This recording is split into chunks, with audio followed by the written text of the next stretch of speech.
Hi everyone, welcome to Edu Talk. My name is Bhavna Bisht और आज की इस वीडियो में मैं आपको बताने वाली हूँ कि आपको अपने बोर्ड एग्ज़ाम में पेपर प्रेजेंटेशन कैसे करनी है। तो आप सभी स्टूडेंट्स को पता है कि जो स्टूडेंट्स पेपर में अच्छा आंसर लिख के आते हैं उनको हमेशा ज़्यादा मार्क्स मिलते हैं, और पेपर में अच्छे मार्क्स स्कोर करने के लिए आपके पास नॉलेज अच्छी होनी चाहिए, प्लस आपका जो आंसर राइटिंग का वे है, आपकी जो पेपर की प्रेजेंटेशन है वो भी बहुत ज़्यादा मैटर करती है।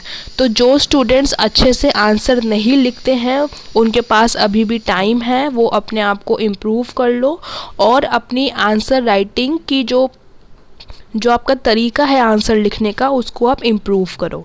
अगर आपको नहीं पता कि आपको बोर्ड एग्ज़ाम में, आप क्लास 10th में हो या फिर आप क्लास 12th में हो, तो आपको अपनी आंसर राइटिंग कैसी करनी है वो मैं आपको बता देती हूँ।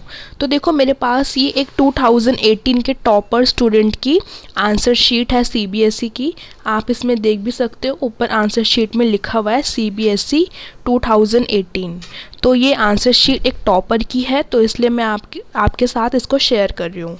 और देखो, ऐसा कोई मैंडेटरी नहीं होता है कि आपको अपने आंसर जो है वो सीरियल वाइज में करने हैं।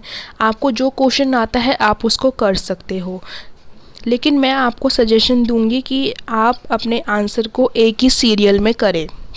या तो आप ऐसे, फॉर एग्ज़ाम्पल मान लीजिए आपके क्वेश्चन पेपर में टोटल 30 क्वेश्चंस हैं, या तो आप पहले 1 से स्टार्ट करिए, 1 2 3 4 से 30 तक आंसर लिखिए। या फिर अगर आपको बड़े जो लॉन्ग आंसर्स है, अगर आपको वो पहले करने का मन है तो आप पीछे 30 से स्टार्ट करिए, 30 29 28 27 ऐसे करते करते 1 तक। मतलब आपको सीरियल फॉलो करना चाहिए एक, चाहे आप पेपर आगे से स्टार्ट कर रहे हो या फिर आप पीछे से स्टार्ट कर रहे हो। ये तो सिर्फ मेरा आपके लिए सजेशन है, बाकी आप ऐसे भी कर सकते हो कि जो आंसर आपको आते हैं आप पहले उसको भी कर सकते हो। और आपको कोशिश ये करनी है कि आपको सारे आंसर को अटेम्प्ट करना है। जो आंसर आपको आते हैं उसको आप सबसे पहले भी कर सकते हैं। सो अब देखो, जो आपका क्वेश्चन नंबर 1 है, इसमें देखो आपको दोनों साइड शीट में मार्जिन्स ड्रॉ है। तो मार्जिन ड्रॉ करने में टाइम वेस्ट मत करना, आपको पहले से ही इसमें मार्जिन उन्होंने दे रखा है। उसके बाद आपको लिखना है क्वेश्चन नंबर 1।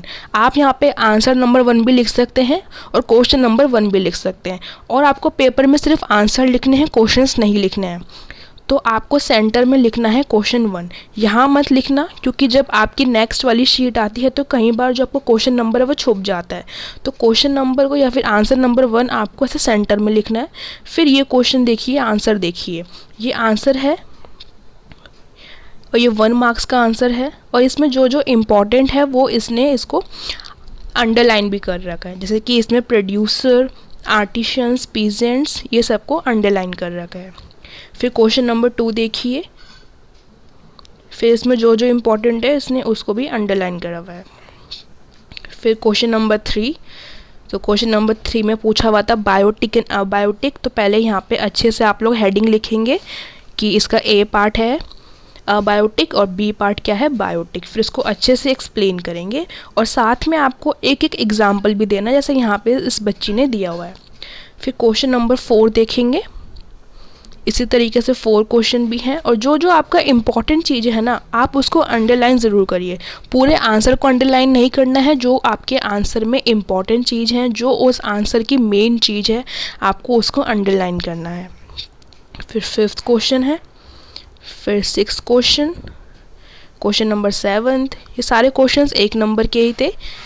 और अब मान लीजिए कि 7th क्वेश्चन के बाद आपके पास कोई लॉन्ग आंसर है जो कि आपके इतने वाले स्पेस में नहीं आएगा, तो आप इस स्पेस को छोड़ दीजिए और नेक्स्ट पेज से अपना आंसर स्टार्ट करिए। अब क्वेश्चन नंबर 8 स्टार्ट करा है नेक्स्ट पेज से, क्योंकि अगर आप यहाँ से स्टार्ट करेंगे तो फिर कई बार कन्फ्यूज़न हो जाती है एग्जामिनर को चेक करने में। तो इसलिए आप बिल्कुल फ्रेश पेज से स्टार्ट करिए। और शीट आपको मिल जाती है एक्स्ट्रा, जितनी शीट आपको चाहिए आप उतनी ले सकते हैं। अब ये 8 क्वेश्चन है। अब ये क्वेश्चन आई थिंक 3 या 4 मार्क्स का होगा। तो फर्स्ट ऑफ ऑल इस स्टूडेंट ने यहाँ पे इंट्रोडक्शन दिया हुआ है, तो आपको इंट्रोडक्शन देना है सबसे पहले। फिर उसके बाद आपको अपने आंसर्स को पॉइंट्स में लिखना है। और ये आंसर शीट सोशल साइंस की है, एसएसटी की है ये, ठीक है। तो इस देखिए यहाँ पे इसने पॉइंट्स में लिखा हुआ है ए पॉइंट, बी पॉइंट, और आपका हर पॉइंट 3 to 4 लाइन्स का होना चाहिए, इससे ज़्यादा बड़ा नहीं होना चाहिए। जो जो इम्पोर्टेंट है वो यहाँ पे इसने अंडरलाइन भी कर रखा है। फिर लास्ट में कंक्लूज़न, आपके जो 3 मार्कर, 4 मार्कर, 5 मार्कर, 6 मार्कर और 7 या फिर 8 मार्कर जो क्वेश्चन आंसर हैं, आपको उसमें जो आंसर है सबसे पहले आप उस आंसर का इंट्रोडक्शन देंगे, फिर आप उसकी मेन बॉडी लिखेंगे यानी कि जो आपसे क्वेश्चन में पूछा हुआ है, फिर लास्ट में आपको ये छोटा सा कंक्लूज़न भी दे देना है, ठीक है, जैसे यहाँ पे स्टूडेंट ने दिया हुआ है कंक्लूज़न। फिर अगेन इसने अपना नेक्स्ट आंसर इसके नीचे से स्टार्ट नहीं करा है, आप देख सकते हैं, नेक्स्ट फ्रेश पेज से स्टार्ट करा है। सो ये क्वेश्चन है प्रिंट रेवोल्यूशन से रिलेटेड, तो इन्होंने यहाँ पे इसको अच्छे से लिखा हुआ है, इंट्रोडक्शन लिखे हुए हैं, फिर पॉइंट्स लिखे हुए हैं जो जो इम्पॉर्टेंट है। आप इसको ऑब्जर्व करते जाइए कि इनका जो आंसर का फॉर्मेट है वो इन्होंने किस तरीके से फॉलो किया हुआ है। एक अच्छे बच्चे का जो आंसर होता है उसमें मेनली यही चीज़ होती है, introduction, main body and conclusion, और जो जो इम्पॉर्टेंट चीज़ें हैं, जैसे मान लीजिए यहाँ पे लिखा हुआ है नियरली 22%, तो 22% को इन्होंने हाईलाइट कर रखा है ताकि जो एग्जामिनर है उनकी नज़र इस पर पड़े और वो उनको अच्छा नंबर दें। फिर क्वेश्चन नंबर 11 भी आप देख सकते हैं, इसमें भी सेम वाला मेथड फॉलो है। क्वेश्चन नंबर 12, मतलब देखिए, और पेपर में कोई भी कटिंग नहीं है, ठीक है। अगर आप मान लीजिए आपसे कोई मिस्टेक हो भी गई क्वेश्चन में, तो आपको सिंपली यूँ कट कर देना है, ऐसे कट कर देना है, ठीक है। ऐसे नहीं कि अब यूँ ऐसे नहीं करना है आपको, सिर्फ ऐसे ऐसे कट कर दीजिए, क्योंकि ये देखो ये वाला चीज़ बहुत गंदी लगती है, ठीक है। सिंपली आप लोग ऐसे कट कर सकते हैं और फ्लूइड का आपको यूज़ नहीं करना है, ठीक है। फिर क्वेश्चन नंबर 13 है, फिर अगेन इसका इंट्रोडक्शन दिया हुआ है और पॉइंट्स लिखे हुए हैं। ये 3 मार्कर क्वेश्चंस में देखिए आपको कितना कंटेंट, हाँ आप ये भी देख लीजिए आपको एक 3 मार्क के क्वेश्चन में कितना लिखना है। अब देखिए ये पूरा 1 पेज हो गया, एक सेकेंड मैं आपको दिखाती हूँ कितना लिखना है आपको 1 मार्कर क्वेश्चन में। ये 1 पेज हो गया आपका, फिर ये मतलब आपको सिर्फ 2 पेज लिखना है 3 मार्कर क्वेश्चन में, ठीक है। 2 पेज या फिर 1.5, यानी कि या तो 1.5 पेज लिखो या फिर 2 पेज लिखो 3 मार्कर क्वेश्चन में। और 1 मार्क क्वेश्चन में तो आपको पता ही कितना लिखना है। फिर है 16 क्वेश्चन। अब ये वाला आंसर है आपका डिफरेंस वाला। तो जब भी आपसे डिफरेंस पूछा जाए ना, तो आपको से टैबुलर फॉर्म का यूज़ करना है, ठीक है, आपको से टैबुलर फॉर्म का यूज़ करना है।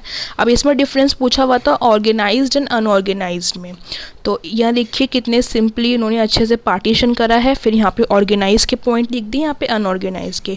कई स्टूडेंट्स इसको पैराग्राफ में लिख देते हैं, तो वो डिफरेंस बिल्कुल भी समझ में नहीं आता है। इसमें क्या है, एग्जामिनर को चेक करने में काफ़ी ईजी रहता है, तो आपको इसी तरीके से लिख के आना है।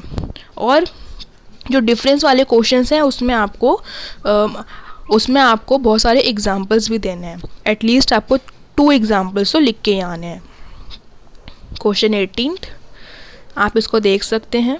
इसकी अगर आपको PDF चाहिए तो आप मुझे टेलीग्राम पे मैसेज कर सकते हैं या फिर इंस्टाग्राम पे, मैं आपको शेयर कर दूँगी। फिर 20th क्वेश्चन है, ये 5 मार्कर क्वेश्चन है। इसमें भी उन्होंने सेम इंट्रोडक्शन दिया है, फिर पॉइंट्स लिखे हैं। ये लास्ट में मैप है, देखिए मैप वर्क भी आप देख सकते हैं, अच्छे से उन्होंने मार्क करा हुआ है। स्पेलिंग जो है उसको आपको अच्छे से लिखना है, ठीक है।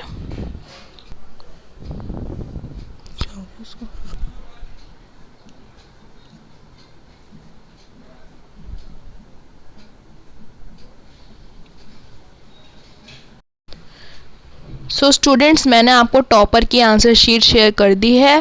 अगर आपको इसकी PDF चाहिए तो आप मुझे टेलीग्राम पे या फिर इंस्टाग्राम पे मैसेज कर सकते हैं, दोनों का लिंक डिस्क्रिप्शन बॉक्स में गिवन है। आई होप अब आपको पेपर प्रेजेंटेशन टिप्स समझ में आ गई होगी और अब आप सब स्टूडेंट्स को आइडिया लग गया होगा कि आपको अपने बोर्ड एग्ज़ाम में कैसे आंसर राइटिंग करके आनी है। अगर आपको ये वीडियो हेल्पफुल लगी हो तो आप अपनी क्लास के सभी फ्रेंड्स और सभी स्टूडेंट्स के साथ इस वीडियो को शेयर ज़रूर करिए। अब हम मिलेंगे अपनी नेक्स्ट वीडियो में, तब तक के लिए टेक केयर, बाय बाय।